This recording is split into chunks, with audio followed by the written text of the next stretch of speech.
नमस्कार दर्शक बंधु आपण समस्त को ओडिशा तंत्रज्ञान को हार्दिक स्वागत। आज ये वीडियो रे आमे जानिबा किछि सब्सक्राइबर मानकर प्रश्न और तार उत्तर विषय रे। गोटे कथा मु एठी अनाउंस करिया को चाहूची ए डिसेंबर मास भितरे आम चैनल रे जेतिकी वशीकरण रिलेटेड वीडियो अछि से सब वीडियो को डिलीट कर दिया जिवो। तेणु आपण माने सेव नेट यूज करी से वीडियो को डाउनलोड करी निज मोबाइल रे रखी नियंतु। डिसेंबर भितरे केबे भी से वीडियो गुडा को डिलीट कर दिया जाई पारे, किंतु डिसेंबर भितरे निहाती से वीडियो सब डिलीट कर दिया जिवो। तेणु आपण माननकु रिक्वेस्ट कि आपण माने से वीडियो डाउनलोड करी रखी दियंतु। आगामी समय रे भविष्य रे ए चैनल रे आउ कोनोसी प्रकार रो वशीकरण वीडियो आसीबो नाही। तेबे आजिरो यही सब्सक्राइबर मानकर प्रश्न उत्तर देखिबा। जड़े सब्सक्राइबर प्रश्न, भगवान शिवंकर मूर्ति किंबा फोटो केमिति प्राण प्रतिष्ठा करा जाए दयाकरी कहतु। प्रथम कथा मुझे स्पष्ट करिया को चाहे कि फोटो को केबे प्राण प्रतिष्ठा करा जाए नाही, कारण फोटो उपरे देवी देवता कदापि आसंती नाही पूजा पाइया पई। तेणु जो मैंने फोटो रखिकी घरे पूजा करछंती भावी नियंतु सेमानकर कोनोसी विशेष लाभ नाही फोटो रखिकी पूजा कले। फोटो केबे भी प्राण प्रतिष्ठा करा जाए नहीं, केवल मूर्ति प्राण प्रतिष्ठा करा जाए, जंत्र प्राण प्रतिष्ठा करा जाए और माला को प्राण प्रतिष्ठा करा जाए। ये तीनटा जिनिस ही प्राण प्रतिष्ठा करा जाए। बाकी रुंज, नाली काइच, कला काइच, धला काइच, कौड़ी आउ शंख एगुड़ा को सब प्राण प्रतिष्ठा करा जाए, किंतु फोटो केबे भी प्राण प्रतिष्ठा करा जाए नहीं। गोटे कथा गला। द्वितीय कथा होउछि जदि आमे प्राण प्रतिष्ठा विधि संपर्क रे कथा हवा, तबे प्राण प्रतिष्ठा विधि मुझे दे पारिबी नहीं। से सब गुरु घर पाठ, ताकू एमिति पब्लिकली कहा जाएनी। प्राण प्रतिष्ठा मध्य गुप्तरे करा जाए। जब मु कोनोसी प्रकार माला प्राण प्रतिष्ठा किंबा मूर्ति प्राण प्रतिष्ठा करे, नचेत कहा घर को जदि जाई थाए कोनोसी देवी को बसैया पाइका, सेतेबेले से रूम भितर मु समस्त को बाहर करि दिए। कारण मूर्ति, माला, जंत्र प्राण प्रतिष्ठा करिया समय केही देखंतिनी। ये काम एते गुप्तरे करा जाए जे केही जानिबे नाही जेमती। सेथिपई ही आज पर्यंत प्राण प्रतिष्ठा विधि को यूट्यूब को आनी नाही, किंबा भविष्य रे भी आनिबार नाही। एथिपई अनेक सब्सक्राइबर डिसअपॉइंट हुअंती, असंतुष्ट हेई परंती ए कथा को नेइकरी।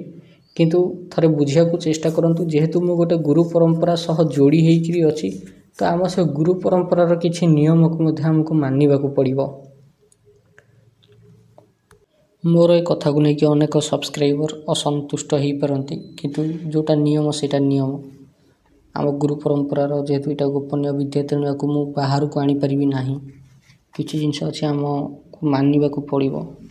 आपण मैंने चाहिए जदि अन्य मान प्राण प्रतिष्ठा विधि शिखिपारे, से मोर कौन आपत्ति ना कि आपण अन्य मानक जिनस देकरी किणिक आनिक बजार जिनस देकरी प्राण प्रतिष्ठा करें, से मोर कौन आपत्ति ना।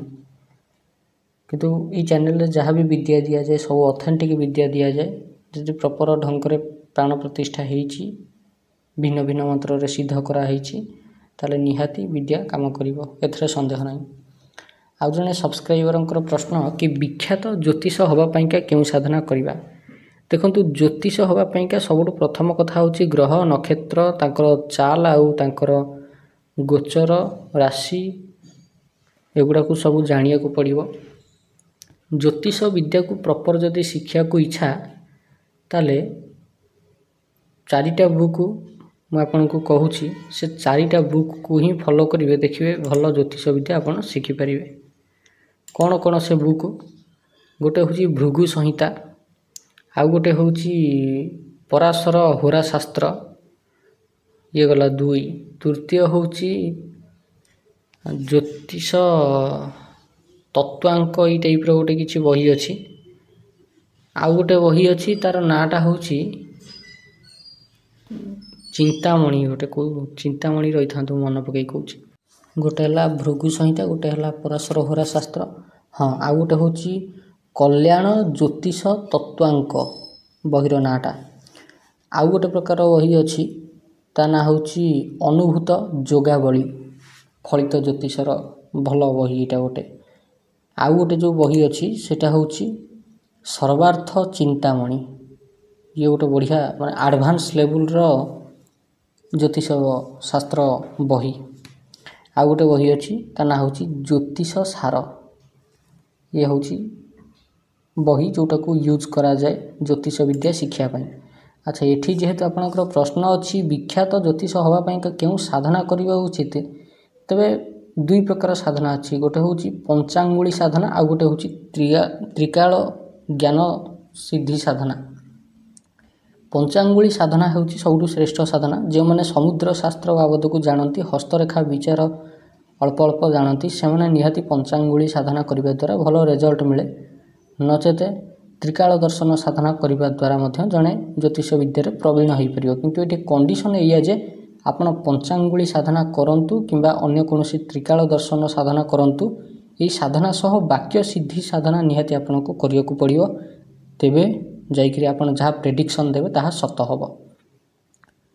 आउ जड़े सब्सक्राइबर प्रश्न चैनल रे दिया जाइथिबा प्रत्यंगिरा मंत्रर प्रयोग को कहतु से ताकर वास्तव में प्रश्नटा हूँ ये कि कौन कले समस्त प्रकार तंत्र मंत्र कटिज चैनल रे जो आमर प्रत्यंगिरा प्रयोग दिखाई सेटा करी देखु जमितिया प्रकार तंत्र मंत्र हो सब उल्टीज लेउटिकी से गुणिया उपर को जीव। आउ जड़े सब्सक्राइबर प्रश्न काशी आश्रम और गुरुजी विषय जानापी चाहूँगी आमर काशी रे जो गुरु आश्रम अच्छी पछरे बहुत इंटरेस्टिंग स्टोरी सब अच्छी।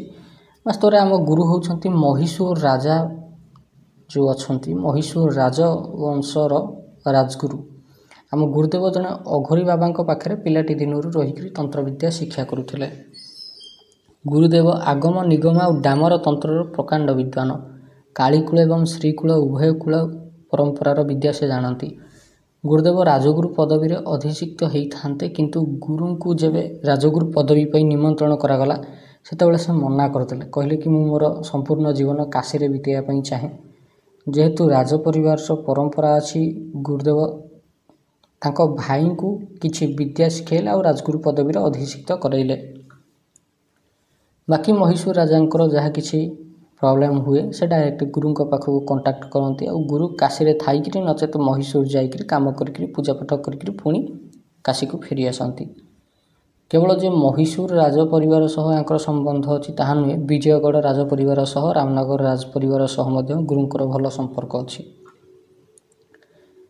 गुरुजी जेबे काशी आसिले सेतेबेले 4-5 जन मात्र शिष्य थे।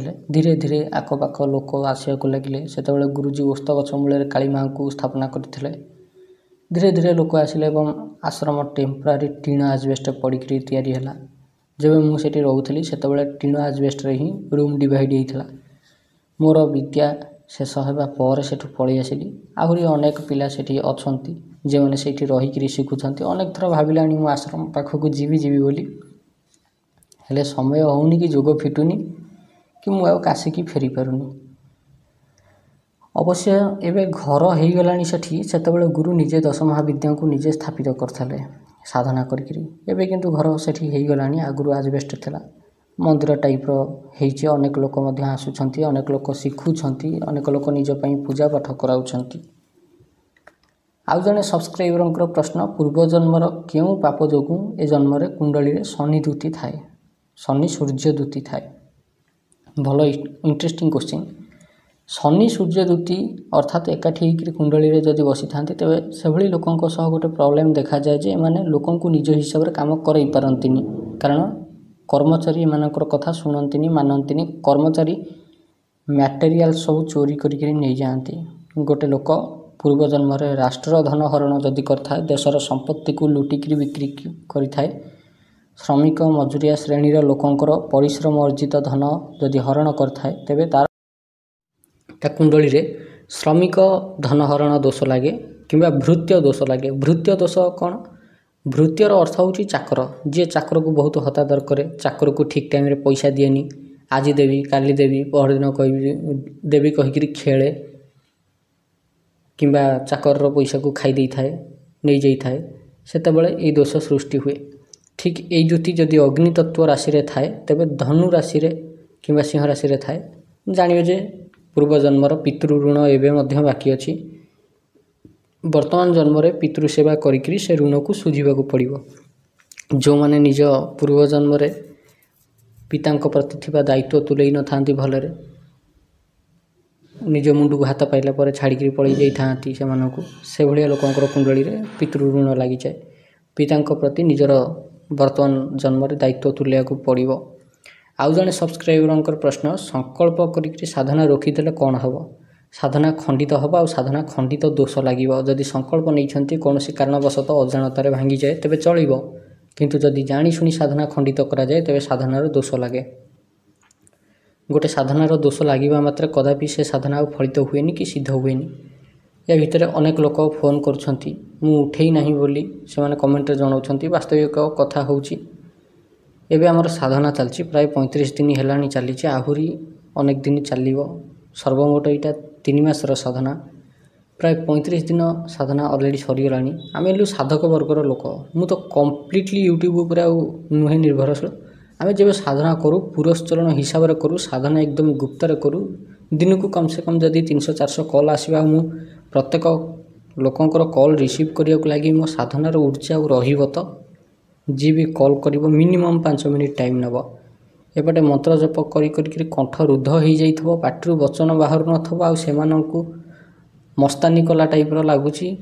ଯିଏ ଯେତେବେଳେ ନାହିଁ ସେତେବେଳେ ଫୋନ୍ କରିଦେଉଛନ୍ତି। ମାନେ ଅଚିହ୍ନା ଲୋକ, ଏମିତି ନୁହେଁ କି ଶିଷ୍ୟମାନେ ତ ବିଲକୁଲ ଫୋନ୍ କରନ୍ତିନି, ସେମାନେ ଜାଣନ୍ତି କି ସାଧନାର ସମୟ ସବୁ କ'ଣ। ଝାବଡ଼ ଲୋକ ଯେଉଁ ଟାଇପ୍ର ସେମାନେ ସବୁ ଫୋନ୍ କରିଦିଅନ୍ତି।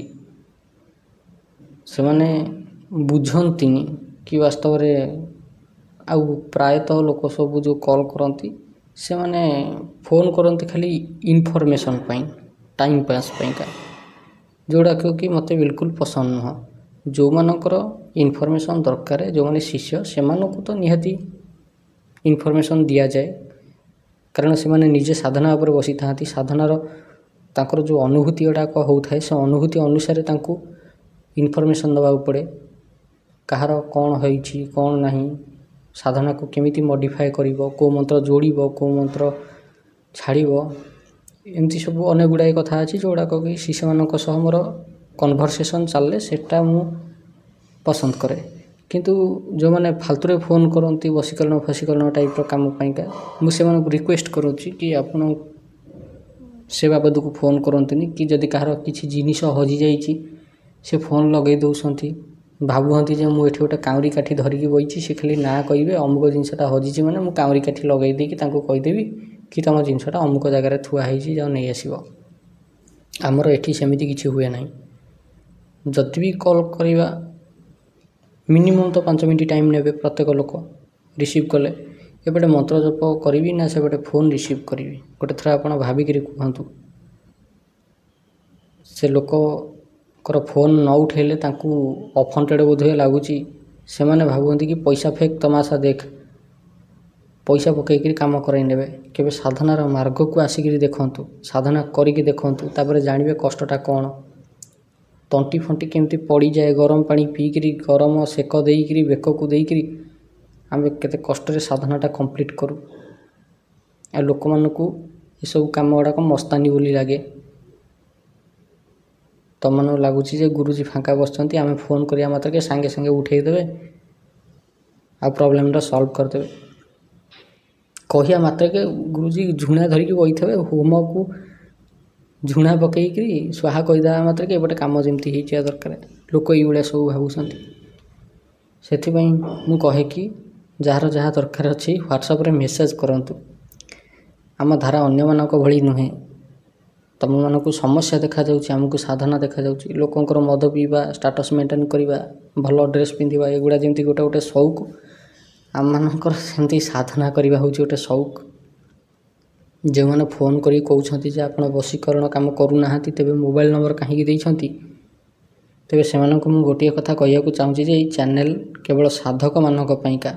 ଆଉ ଗୋଟେ କଥା ଏଠି ମୁଁ ସ୍ପଷ୍ଟ କରିବାକୁ ଚାହୁଁଛି ଯେ ଏଇ ଚ୍ୟାନେଲ୍ରେ ଯେଉଁ ବଶୀକରଣ ଭିଡ଼ିଓର ପ୍ଲେଲିଷ୍ଟ ଅଛି, ସେ ଭିଡ଼ିଓ ଗୁଡ଼ିକୁ ଡାଇରେକ୍ଟ ମୋବାଇଲରେ ଡାଉନଲୋଡ଼୍ କରିକି ରଖିନିଅନ୍ତୁ, କାରଣ ସେ ଭିଡ଼ିଓ ସବୁ ଡିଲିଟ୍ କରି ଦିଆଯିବ।